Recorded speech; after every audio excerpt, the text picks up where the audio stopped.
bala gelin үйгө келгенде ал кул болуп келбейт, ушуну жакшы түшүнөт.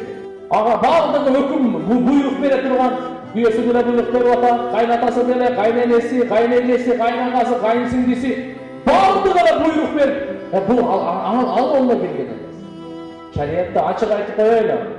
Ата-энеге кызмат кылуу келиндин мойнунда важип эмес, баланын мойнунда важип. Бала кызмат кылыш керек ата-энеге. Бирок буйрук бергенге аялына кызмат кыл деп укугу жок. Келиндин мойнунда эч кандай милдет жок ага.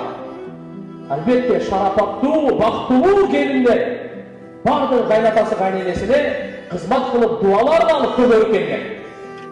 Бирок милдеттүүлүккө келгенде сиздин мойнуңуздагы милдет, анын мойнунда эч кандай милдет эмес. Ушул эч качан себеп болбош керек ажырашууга. Үй бүлөнү бузууга ушу себеп болбош керек, ошол келиндин кызматы себеп болбош керек.